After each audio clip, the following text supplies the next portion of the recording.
اداروں کے باہر جن اداروں نے ہماری تباہی کا باعث جو بن چکے ہیں کہ کیا الیکشن لڑے آدمی جہاں پہ ادارے ملوث ہو جائیں۔ پاکستان کے ادارے میں کھل کے کہوں گا، نہ عدلیہ اب ہمارا تحفظ کر سکی ہے، نہ ہماری افواج تحفظ کر سکی ہیں۔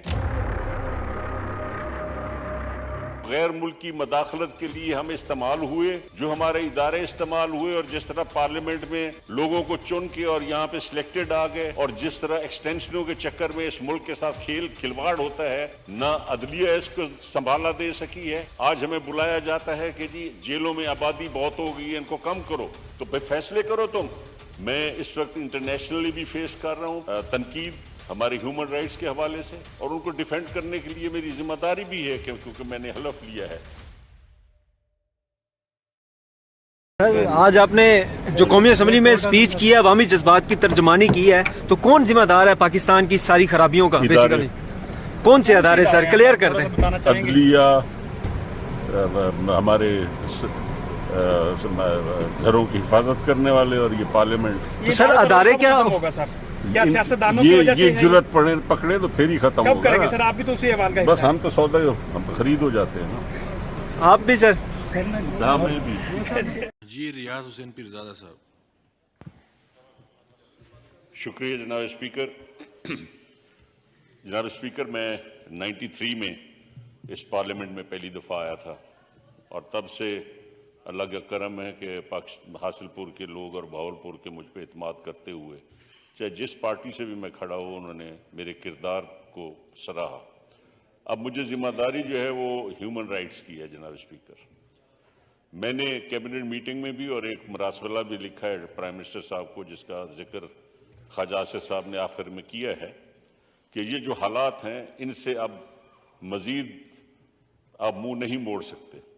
میں مینگل صاحب کو انتہائی ادب سے ان کا شکریہ ادا کرتا ہوں کہ شکر ہے کہ پارلیمنٹ کے اندر ایسے ممبرز ہیں، جو ممبرز میں 93 میں دیکھتا تھا، جو پارلیمنٹ کا کام ہے وہی کرنا چاہیے ہمیں اقتدار کی کرسیوں کے لیے۔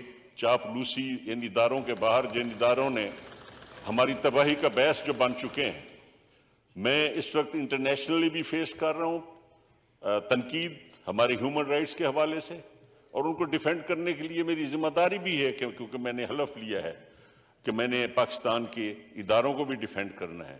لیکن جناب اسپیکر، ضمیر پہ بوجھ رکھ کے پاکستان کے ادارے میں کھل کے کہوں گا، نہ عدلیہ اب ہمارا تحفظ کر سکی ہے، نہ ہماری افواج تحفظ کر سکی ہیں، اور یہ جو بلیڈنگ ہو رہی ہے یہ صرف بلوچستان کے لیے تو ہمارا دل ہمیشہ روتا ہے، اور جو فاٹا میں ہوا، جو غیر ملکی مداخلت کے لیے ہم استعمال ہوئے، جو ہمارے ادارے استعمال ہوئے، اور جس طرح پارلیمنٹ میں لوگوں کو چن کے اور یہاں پہ سلیکٹڈ آ گئے، اور جس طرح ایکسٹینشنوں کے چکر میں اس ملک کے ساتھ کھلواڑ ہوتا ہے، نہ عدلیہ اس کو سنبھالا دے سکی ہے۔ آج ہمیں بلایا جاتا ہے کہ جی جیلوں میں آبادی بہت ہو گئی ہے، ان کو کم کرو، تو بھائی فیصلے کرو تم۔ نہ فیصلے نیچے کوئی کرتا ہے، نہ کوئی ہمیں تحفظ مل رہا ہے۔ پنجاب میں ہر طرف لینڈ گریبنگ ہے، نان ٹالرنس ہے، ادارے کر رہے ہیں، فرد نہیں، ادارے ملوث ہیں، چاہے وہ عدل اور انصاف کے ہوں، چاہے ہمارے محافظ ہوں، کوئی معاف نہیں کر رہا۔ نان ٹالرنٹ اس وقت حالات ہیں، احمدی جماعت کو دن دہاڑے چھریوں سے مارا جا رہا ہے، ان کے گھروں کو، ان کی مسجدوں، ان کی عبادت گاہوں کے جا کے ان کے مینارے گرا دیتے ہیں۔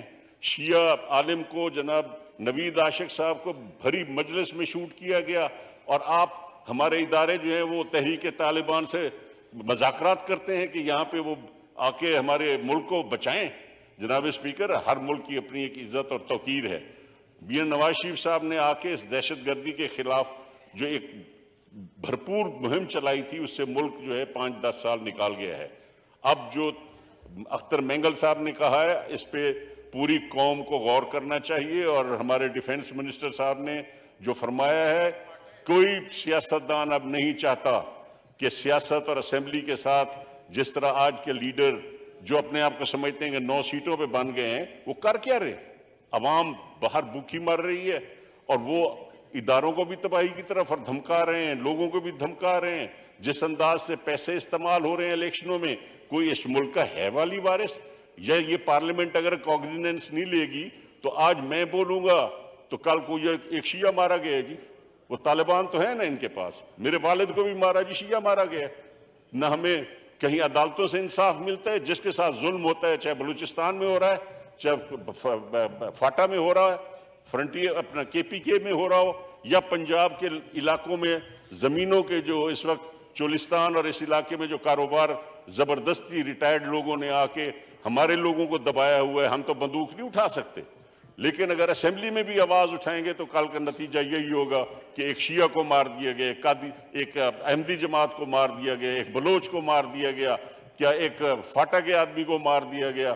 جناب اسپیکر، اتنا تو ہمیں کمزور نہ سمجھیں، ٹھیک ہے میں زندگی کے اس حصے میں ہوں کہ میں شاید اگلا الیکشن نہ لڑوں انہی حالات کی وجہ سے، کہ کیا الیکشن لڑے آدمی جہاں پہ ادارے ملوث ہو جائیں اور لوگوں کو کھڑا کر کے ہمیں کھلی جلسوں میں، جیسے خواجہ آصف صاحب کے ساتھ پچھلی دفعہ ہوا، احسن اقبال صاحب کے ساتھ ہوا، اور یہی کچھ اب طریقہ بن گیا کہ جو لوگ پارلیمنٹ میں آ کے کوئی بات کر سکتے ہیں ان کے ساتھ ہی ان کو اتنی ان کی تذلیل اور ان کی توہین کرو، ان کے ہمیں جناب اسپیکر میری اپنی جائیداد، میرے بزرگوں کی جائیداد جس میں کوئی حصہ دار نہیں ہے، ابھی پچھلے دنوں ہمیں صرف کیا کہ ٹکٹ نہیں لیا آپ نے حکمرانوں کے کہنے پہ، لہذا پرچہ دے دو جی آپ سرکاری زمین کاشت کر رہے ہو، اور وہ صدیوں سے ایک دریا کے اندر برد زمین ہے، اس کا مجھ پہ پرچہ دے دیا گیا، نوٹس سرو کر دیے گئے، ایک میڈیکل کالج میں نے سینکشن کیا، مجھے فرنٹیئر بلا لیا گیا KPK میں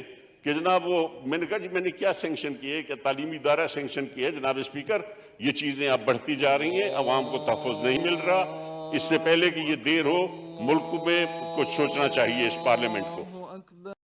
آج آپ نے جو قومی اسمبلی میں اسپیچ کی ہے، عوامی جذبات کی ترجمانی کی ہے، تو کون ذمہ دار ہے پاکستان کی ساری خرابیوں کا؟ بیسیکلی کون سے ادارے سر کلیئر کر دیں؟ بتانا چاہیں گے عدلیہ، ہمارے گھروں کی حفاظت کرنے والے، اور یہ پارلیمنٹ۔ یہ سر ادارے کیا ہوگا سر؟ کیا سیاستدانوں کی وجہ سے یہ جرت پکڑے تو پھر ہی ختم کب کریں گے ہوگا۔ سر؟ آپ بھی تو اسی ایوان کا بس حصہ ہم تو سودا ہم خرید ہو جاتے ہیں نا، آپ بھی سر؟ ہاں میں بھی